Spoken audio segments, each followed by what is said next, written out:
Olá, meus amigos e minhas amigas. Que a paz de Jesus esteja com todos nós.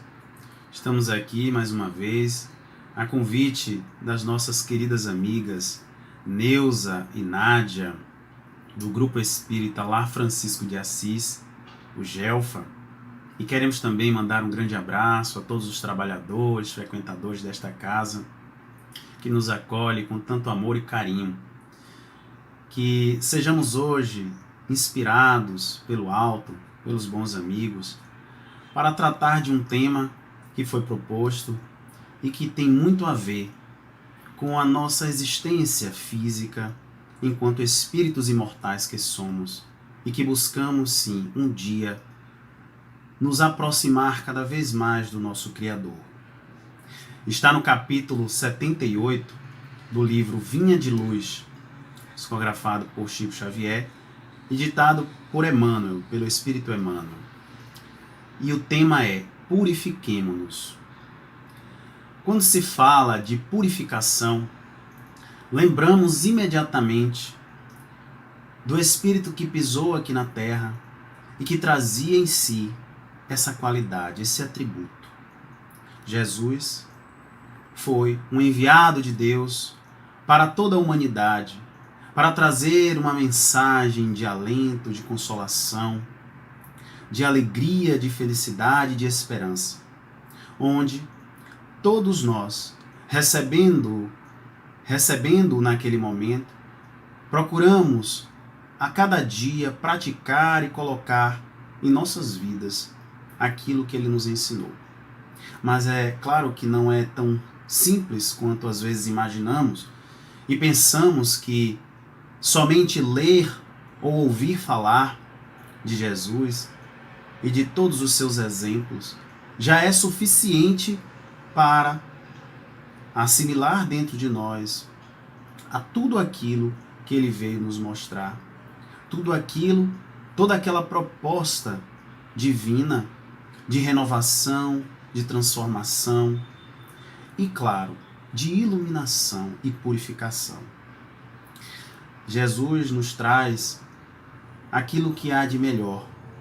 Ele nos apresenta os ensinamentos do Pai Maior, traduzidos para toda a humanidade através da lei de amor. Esta lei que nos recompensa e que nos convida a nos transformarmos em criaturas melhores. A cada dia que nós estamos procurando servir e atender aos propósitos divinos, atender aos desígnios do nosso Pai. E Jesus nos convida a ter acesso ao que há de melhor, a buscar o que há de bom em nossos corações.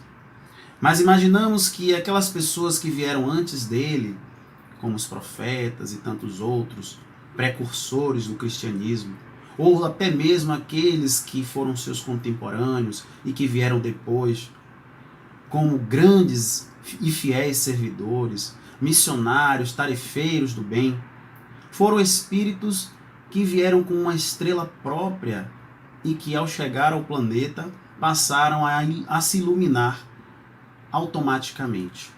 Mas não é bem assim. Essas pessoas, ditas santas, que por vezes imaginamos serem até anjos e distantes da nossa realidade, foram criaturas comuns que tiveram também seus problemas, suas dificuldades, seus empecilhos, limitações inúmeras e que não se transformaram em pessoas purificadas, por assim dizer, num processo milagroso da noite para o dia. Como se de repente passassem a espraiar os raios luminosos que o Cristo trouxe e semeou nos corações de cada um de nós. Mas é claro que imaginar que ser alguém escolhido por Deus traz também uma ideia de que a vida pode ser diferente a cada dia. Vai depender da nossa vontade, vai depender do nosso sacrifício, das nossas renúncias. Porque imaginar que Deus dá privilégios a uns e não dá a outros, é imaginar que esse Deus não é justo. E isso está fora de qualquer pensamento a respeito do Criador. Somos todos beneficiados, sim. Somos todos privilegiados de um modo amplo e geral, com oportunidades, com chances inúmeras para reconstruir e refazer os nossos passos. Então, essa noção de escolhido surge ainda de um entendimento equivocado diante do significado do que vem a ser escolhido.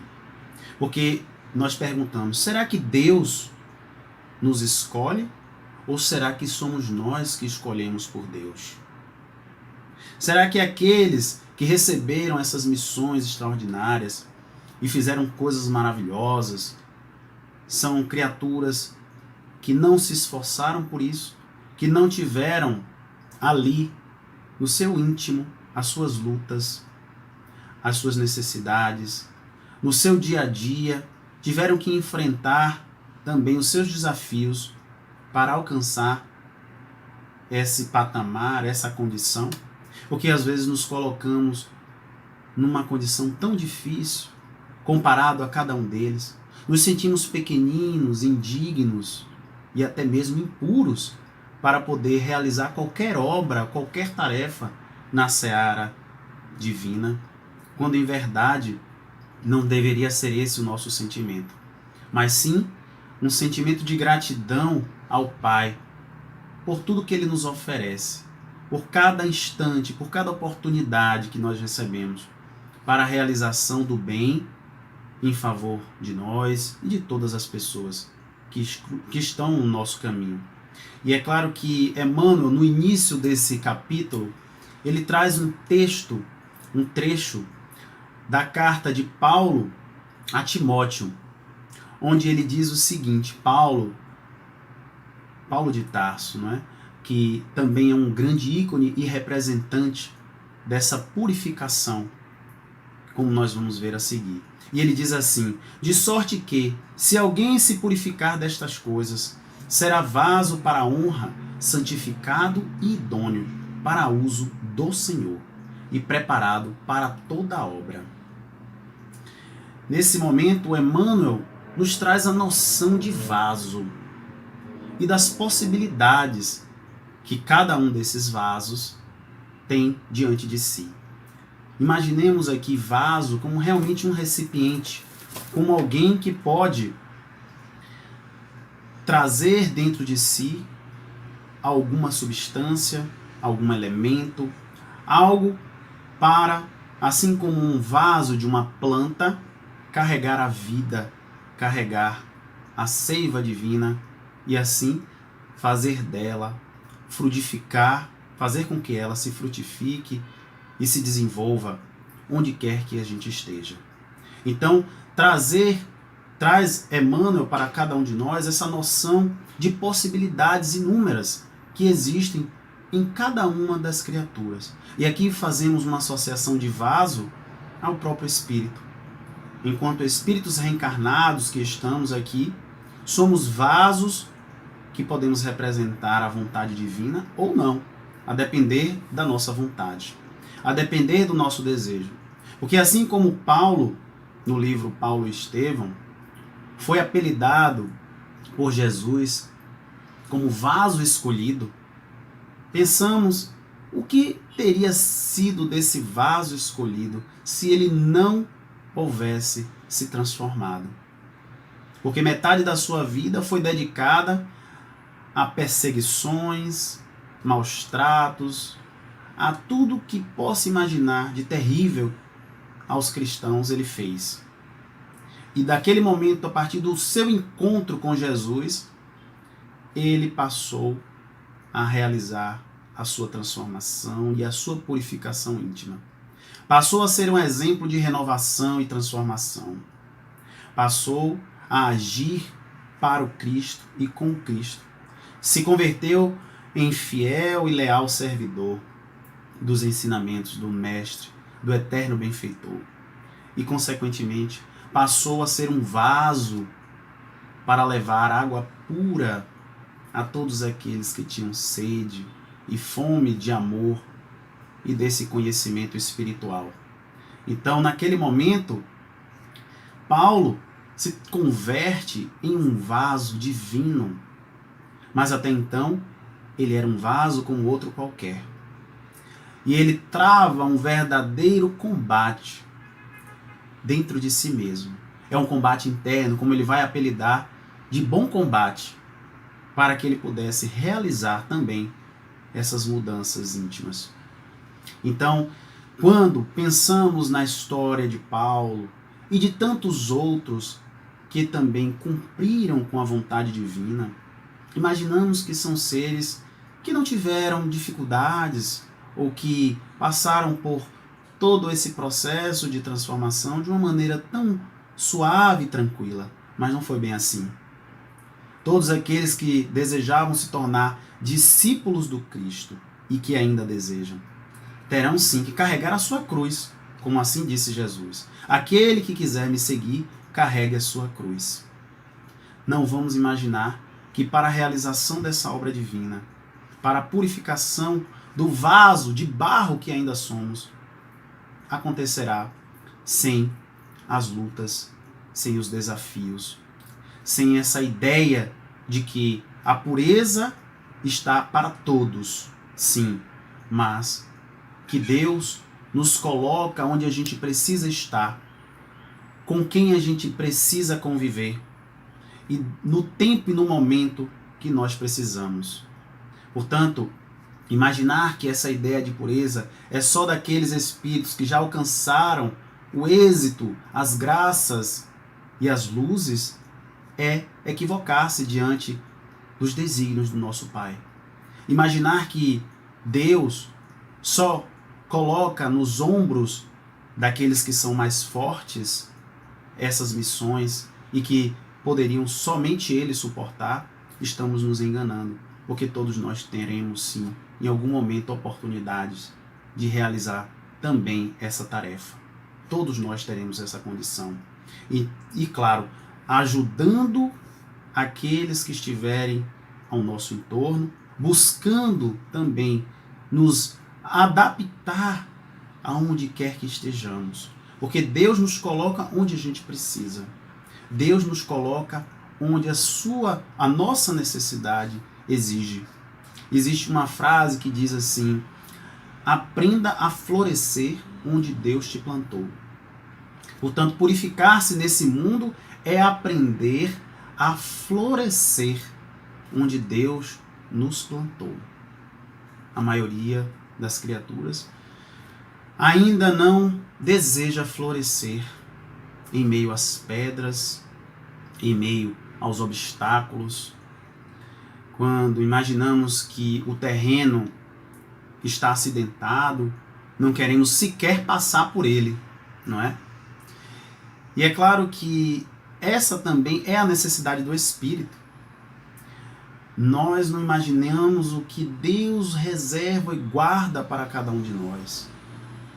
Florescer também em meio às grutas, às cavernas, em ambientes insalubres, onde não há luz, onde existe a umidade, é também extremamente difícil, mas necessários por vezes, porque somos espíritos em progresso, em evolução, e temos necessidades inúmeras que desconhecemos e que, portanto, precisamos também acatar a vontade divina que se coloca diante de todos nós, que se coloca perante as nossas consciências, pedindo apenas que cada um sintonize e entre em contato com o ser divino que existe também em cada um, em cada criatura. E assim vamos conseguir também superar esses terrenos, esses ambientes, aprendendo também a florescer nos pântanos, no ambiente onde o lodo e a lama ainda persistem. E aqui colocamos de uma forma figurada, porque nem todos têm a mesma situação ou condição do ponto de vista social, econômico, material, mas mesmo assim, somos acompanhados por Deus, somos supervisionados pelo alto. São espíritos que nos acompanham, que sabem também do nosso planejamento, daquilo que nós precisamos cumprir enquanto vasos direcionados para uma determinada tarefa. Mas aí está o grande desafio, porque às vezes nós desistimos ou no meio do caminho, ou nos revoltamos, achando que determinada tarefa ou compromisso não é pra gente. Não temos a necessidade, ou merecemos algo muito melhor, como a dizer, tenho privilégios, tenho merecimentos e preciso ser reconhecido por Deus. E preciso ser revisto tudo isso diante da minha vida. Preciso receber algo diferente, algo melhor. E não é por aí. Os caminhos que nós estamos buscando são por vezes desconhecidos por nós. Mas aquele que já tem a fé vigorosa, que já busca também fortalecer dentro de si essa conexão com o alto, onde Deus nos traz o que há de melhor, nos traz o que há de bom, essa caminhada se torna muito mais suave e menos dolorosa. Porque imaginar que dentro até mesmo dos ambientes religiosos encontramos esses empecilhos, essas dificuldades, onde criaturas que por vezes recusam-se a realizar um trabalho menos interessante no seu ponto de vista, um trabalho de caridade, onde não há reconhecimentos ou aplausos, onde não há também holofotes, onde não se tornam celebridades ou conhecidas do ponto de vista da matéria, como assim desejariam estar, né? Infelizmente, são ainda as imperfeições humanas, são ainda as dificuldades que carregamos em nossos corações de nos percebermos como uma peça nessa grande engrenagem que é comandada e conduzida por Deus. E viver nos bastidores, trabalhar em silêncio, nem sempre agrada àqueles que são mais orgulhosos e vaidosos. Trabalhar no bem não implica em gerar uma relação de publicidade, de propagandas, não. Porque assim estará sendo realizada também a purificação. A purificação íntima, através da humildade, da simplicidade, da renúncia aos personalismos, a si mesmo. E são tarefas que o espírito que já se propõe a caminhar com Cristo já iniciou. Porque imaginar que existe angelitude e santidade naqueles que ainda estão a caminho da luz é um ledo engano, é um grande engano. Espíritos que ainda estão buscando santificar os seus sentimentos, ainda estão querendo se modificar, ainda são passíveis também de erro. Ainda passam por desafios inúmeros e que podem falhar, sim, é natural, nós sabemos disso. Mas quando existe um propósito firme, quando existe a determinação, a boa vontade para a realização do bem, para o bem e com o bem, jamais, jamais seremos surpreendidos por qualquer tipo de tentação que nos venha a prejudicar, porque o nosso pensamento estará vinculado ao pensamento divino. Porque depurar-se é, em verdade, santificar o sentimento divino em tudo que se faz, em tudo que se propõe, qualquer coisa, não só o trabalho de caridade, não só o trabalho para com o próximo. Porque essa ideia de santo vem também no significado que no hebraico quer dizer consagrar-se, quer dizer separar. Então, a palavra santo ou puro é aquele que está consagrado ao divino, é aquele que já sabe separar o que é divino do que não é divino. Então, consagrado ao bem, ao amor, ser santo é se integrar à vontade, é integrar o seu coração à vontade divina. E isso daí qualquer um pode fazer. Assim deseje, assim queira verdadeiramente. Por isso que Jesus disse que muitos serão chamados, mas poucos serão escolhidos. O que Jesus quis dizer com isso? Que todos, na verdade, podemos interpretar como todos sendo chamados. Todos serão chamados, mas nem todos vão escolher seguir com Cristo. Nem todos vão escolher seguir com Deus. E é essa também a nossa dificuldade.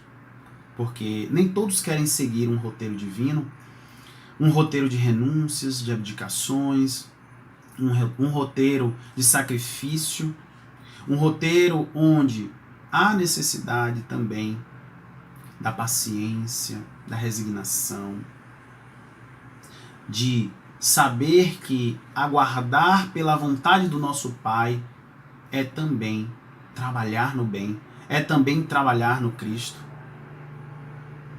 Saber que Deus está nos observando e sabendo de todas as nossas necessidades mais íntimas e que nada passa despercebido é também escolher o bem. É também pelo bem ser escolhido. E assim Jesus nos traz nesta frase que muitos serão chamados, mas poucos serão escolhidos. Como é que nós estamos nos deparando diante dessas escolhas? Estamos escolhendo seguir com Deus ou estamos escolhendo seguir com o mundo? E perdendo a chance e a oportunidade também de produzir algo de bom, algo de melhor pela vida, pelo outro. Portanto, o compromisso de Jesus não é de nos levar aonde nós queremos estar, mas sim de nos levar aonde nós precisamos estar. Esse compromisso é realizado a todo momento e a todo instante. Todos recebem também esse convite. Todos recebem em cada momento das suas vidas, em cada passo que dê. Ah, mas eu não consigo entrar em contato com o alto, eu não consigo receber as orientações divinas, eu não consigo me determinar a cumprir os desígnios do Pai, não consigo mudar a minha vida, não consigo rever os vícios que ainda alimento, não consigo reestruturar os meus pensamentos. Tudo isso ainda demonstra a falta do interesse e da vontade. Porque quando esse interesse e essa vontade são sinceras, nós recebemos também auxílio do alto.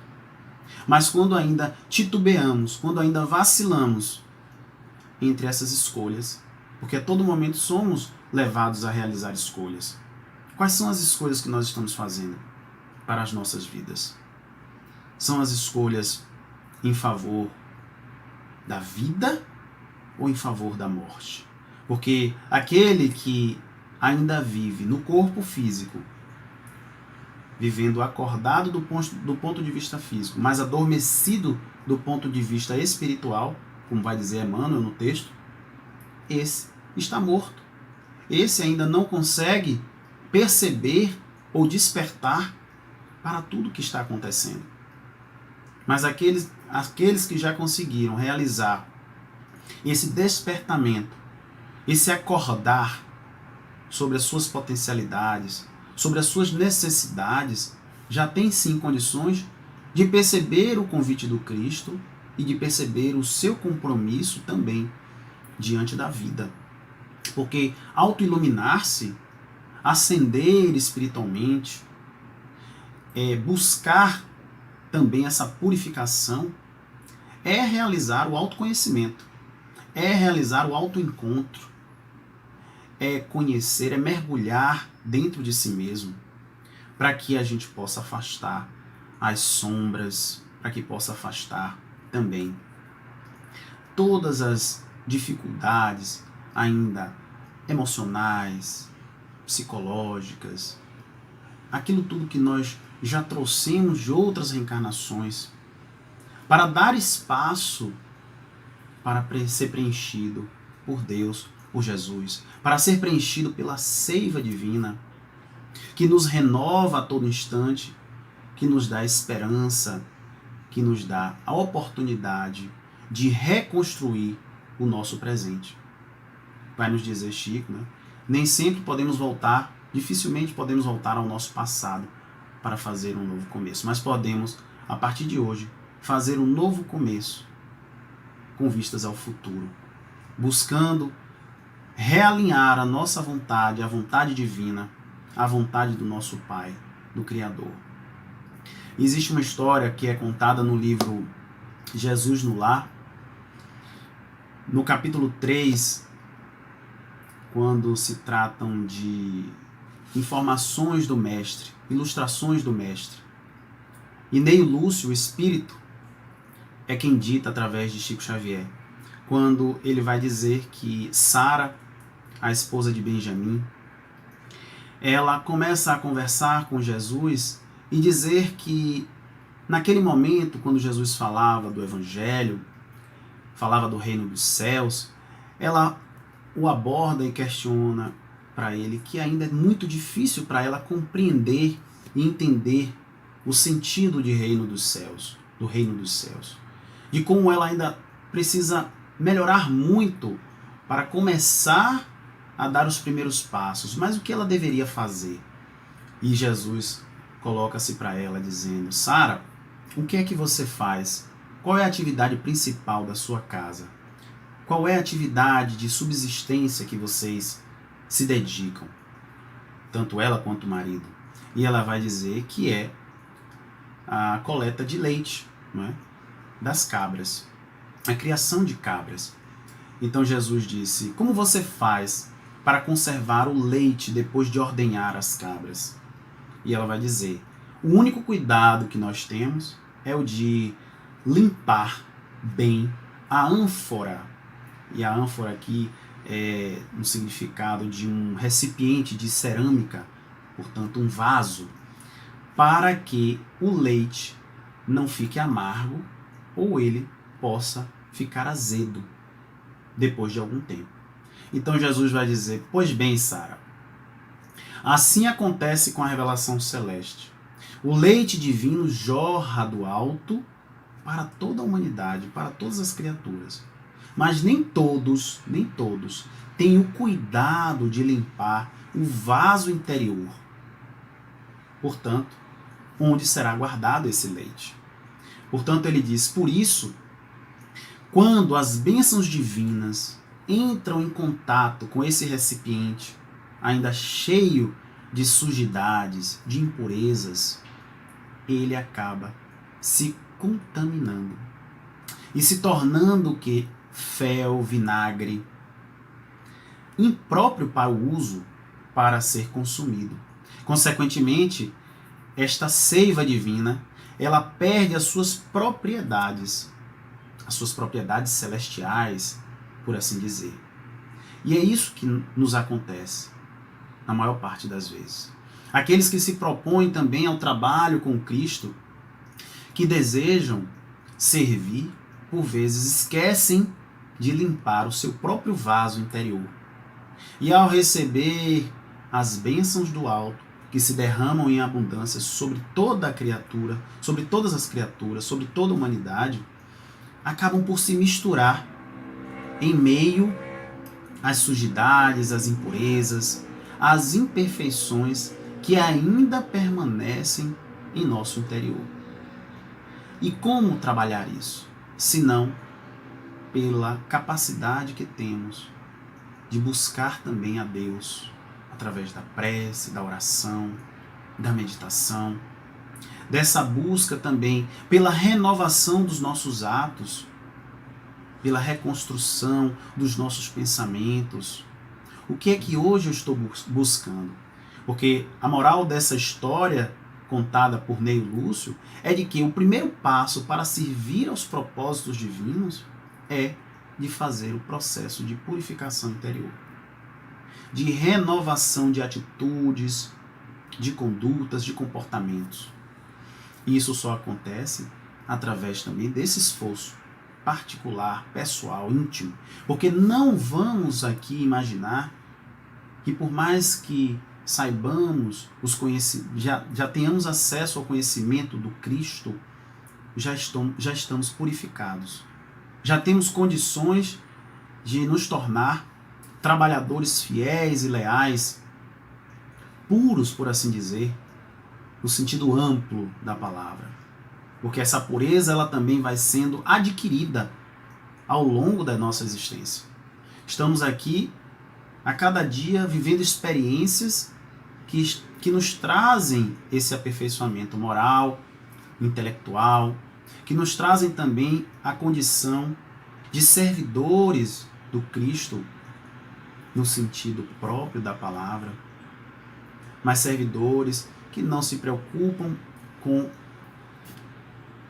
os benefícios que o mundo possa oferecer, porque se assim o fizermos, estaremos mantendo o nosso vaso ainda impuro, ainda envolvido nas sujidades, como foi colocado por Jesus para Sara. E para alcançar esse reino dos céus, é necessário também buscar essa limpeza, esse desprendimento, esse desapego de coisas que ainda nos aprisionam e nos impedem, sim, de enxergar o fundo do copo. É como se na parte de cima a água já tivesse um pouco mais transparente, mais clara, mas à medida que nós vamos mexendo o fundo desse copo, daí a necessidade desse autoconhecimento, porque é aí que nós vamos descobrir também os nossos defeitos, as nossas imperfeições, as nossas sujidades, que alimentamos e guardamos por muitos e muitos anos, décadas, séculos, porque somos espíritos imortais e estamos aqui hoje herdando aquilo que nós já fizemos. Somos herdeiros de nós mesmos, somos herdeiros das nossas ações, das nossas atitudes, das nossas realizações ou não realizações. E isso, é claro, vai impactar também, porque na medida em que eu passo a romper com este ciclo repetitivo, assim conseguimos também realizar a nossa transformação, a nossa mudança. Então, a necessidade da reencarnação se encontra exatamente também aí, em mudar padrões vibratórios, frequências que estão sendo repetidas e mantidas e alimentadas por reencarnações.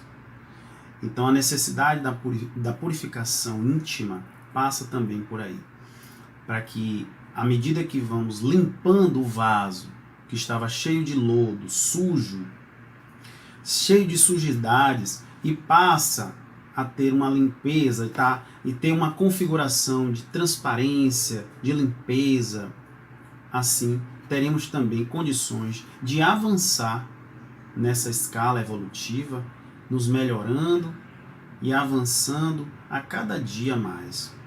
Daí a importância também de colocar em prática todos esses ensinamentos, de buscar em nós a força, a coragem, a determinação para vencer a si mesmo, porque vencendo a si mesmo estaremos vencendo também essa dificuldade trazida por várias e várias encarnações, mas que agora nós nos encontramos num ponto importante. Assim como disse Jesus a então o senador Públio Lentulus, Emmanuel, no livro, quando ele disse que naquele momento ele encontrava um instante para mudar completamente a sua vida. No entanto, Emmanuel, na época, desistiu de buscar aquela mudança, aquela transformação, e somente depois de mais de um milênio é que ele conseguiu realizar essas mudanças íntimas e assim encontrar em si essa pureza para servir a Jesus, para servir ao Cristo da forma como ele vem servindo, como ele serviu. Então, vejamos que cuidar de si mesmo, cuidar da sua maneira como ver o mundo, como enxerga a vida, é também fundamental para encontrar essa transformação, essa pureza. E é claro, falando de transformação, a humanidade vem passando por mudanças profundas do ponto de vista moral, e todos nós estamos envolvidos nesse processo. É o que se chama de transição. É o que se chama de um momento de mudança vibratória do nosso planeta. O planeta Terra ainda está sendo submetido a essas dificuldades inúmeras, fruto ainda também das nossas imperfeições. Enquanto espíritos a caminho da luz, buscando o reino dos céus, como vai nos dizer Jesus no capítulo 13 do Evangelho de Mateus, quando ele faz a comparação do reino dos céus a uma rede. Ele vai dizer que o reino dos céus é semelhante a uma rede lançada ao mar. Uma rede lançada ao mar que apanha toda espécie de peixe. Então, nesse momento ele traz uma alegoria, um simbolismo, e aqueles peixes são trazidos até a praia, e lá naquele momento da praia, esses peixes são separados. Os peixes bons ficam nos cestos e os peixes ruins são devolvidos à praia.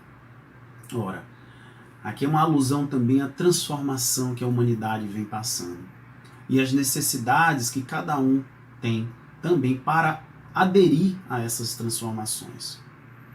Então, nesse simbolismo, Jesus traz a ideia de que todos somos vasos, somos cestos, assim como aquele barco que vai até o mar, né? Enquanto espíritos que somos, ao mar da vida, ao mar das experiências, né? De tudo aquilo que nós ainda precisamos passar, e lá jogamos a rede. Nessa rede trazemos todo tipo de peixe. Que tipo de peixe estamos trazendo? São os pensamentos, são as emoções, são os sentimentos, aquilo que existe ainda dentro de nós e que atraímos também. E o que é que buscamos? Né? No mar da vida, esses peixes são trazidos até a praia. Será que já conseguimos nos afastar da agitação do mar, da vida, por assim dizer, e nos conduzir até a serenidade, a estabilidade da praia, para separar esses peixes? Porque é isso que Jesus traz para nós, essa reflexão nessa parábola, a parábola da rede. Como é que estamos trazendo, o que é que estamos trazendo para o nosso cesto, para o nosso cesto interior? Será que os peixes bons e os peixes ruins estão misturados? Estamos levando para a nossa residência, para a nossa casa íntima, para a nossa alma, tudo ao mesmo tempo? Ou será que estamos fazendo a seleção, a separação, retirando aqueles peixes que não são bons, né? As emoções, os pensamentos negativos, as perturbações, as influências, enfim, tudo aquilo, os estímulos externos que nos prejudicam, que nos impedem também de encontrar a paz, a alegria, a felicidade. Será que esses peixes deteriorados não estão sendo guardados no recipiente da alma, que naturalmente sofrerão, né?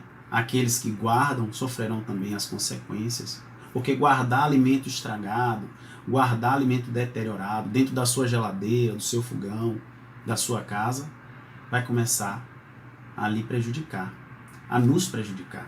Então somos ainda esses pescadores que não conseguem separar a boa pesca da pesca não tão boa, fica a pergunta: o que é que nós estamos carregando em nossas almas? Que tipo de substância alimenta os nossos corações? É a água turva ainda que estamos acumulando em nossos recipientes? É a água turva do ódio, do ressentimento, da mágoa, do rancor?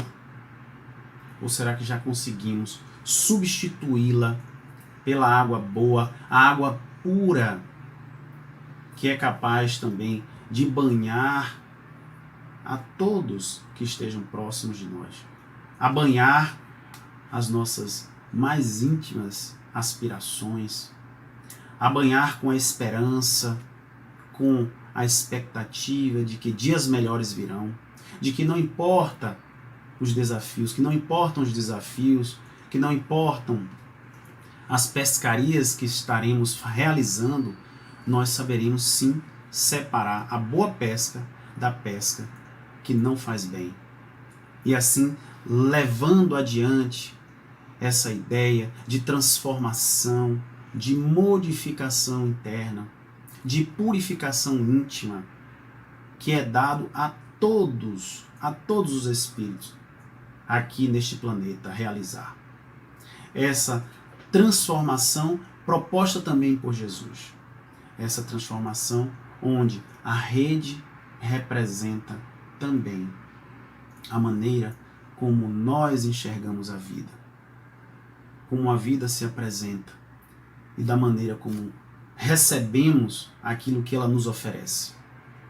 Porque nós estaremos sim recebendo da vida aquilo que nós oferecemos para ela. Não há como ser diferente. É lei de sintonia, lei de atração. Então, se desejo receber também algo de bom, tenho que emitir, tenho que transmitir aquilo que é bom. Preciso para que assim, dessa sintonia, dessa vinculação, dessas trocas, resultem também aquilo que é de bom para mim. E é essa a proposta de purificação, de transformação, de autotransformação que o Cristo veio nos trazer e que, nesse texto, Emmanuel destaca com grande sabedoria, com grande astúcia, nos mostrando que é possível sim realizar dentro dos nossos corações, porque a obra divina é exatamente dentro de cada um de nós. E essa purificação, ela encontra também reflexo à medida que está sendo realizada internamente, se expande, se espalha para todos que estiverem no caminho. Que possamos então refletir e tirar o proveito dessas lições do alto, trazendo para cada um dos nossos corações a virtude e o bem que Deus transmite para toda a humanidade. Que quando o Espírito passa a se purificar, passa também a transportar a virtude e o bem que vem de Deus. Possamos então entrar em sintonia com o alto, elevando os nossos pensamentos, sempre buscando no mar da vida, no mar das oportunidades, das experiências inúmeras, ainda necessárias para os espíritos aqui encarnados neste planeta, buscar a boa pescaria, trazendo na rede para a praia a serenidade, a tranquilidade, dentro daquilo que nós desejamos viver e da proposta do Cristo, aquilo que nos faça bem, aquilo que nos traga alegrias, saúde e, acima de tudo, a certeza de que existe um Pai que zela por todos nós e que deseja também a cada um o melhor peixe. Sejamos confiantes em Deus, na espiritualidade, no bem que o Pai nos oferece a todo momento e que possamos realizar individualmente e coletivamente a purificação indispensável para seguirmos a nossa caminhada rumo à iluminação espiritual. muita paz para todos, que Jesus nos abençoe, nos dê a tranquilidade e a serenidade. Que assim seja.